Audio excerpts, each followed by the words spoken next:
ধৰ্ষণ তিনিটা আখৰৰ এটা ভয়ংকৰ শব্দ।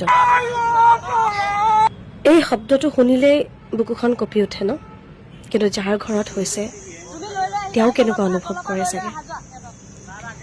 আৰু এয়া ধৰ্ষণৰ বলি বহুতে ক'ব খোজে চুটি কাপোৰ পিন্ধি ৰাতি ওলাই গ'লে নিজকে বহুত স্মাৰ্ট বুলি ভবা মহিলাসকলকে ধৰ্ষণ কৰে। হয় জানো কথাটো? কণমানি 3 বছৰীয়া 2 বছৰীয়া ছোৱালী এজনীৰ পৰা আৰম্ভ কৰি 80 বছৰীয়া বৃদ্ধাগৰাকীলৈকে জানো ধৰ্ষণৰ বলি নহয়? এটা ধৰ্ষণ যাৰ ঘৰত হয় সেই পৰিয়ালটোৱে বুজি পায়, সেই কণমানিজনী বা সেই বৃদ্ধাগৰাকীয়ে বুজি পায় তেওঁৰ ভৱিষ্যত জীৱনটো কেনেধৰণে অন্ধকাৰময় হৈ পৰে। আৰু মই ক'ব খুজিছোঁ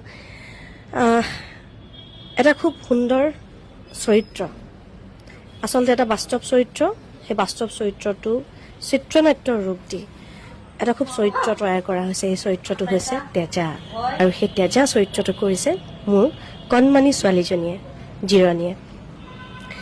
আৰু এখন ধাৰাবাহিক, যিখন ধাৰাবাহিক সম্প্ৰচাৰিত হৈ আছে ৰেঙনি চেনেলত সন্ধিয়া 7 বজাৰ পৰা 7:30 বজালৈ।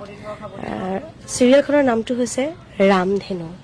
ৰামধেনু যেনেকৈ 7টা ৰং, সুখ দুখ হাঁহি বিষাদ, তেনেকৈ এই ধাৰাবাহিকখনত দেখুওৱা গৈছে।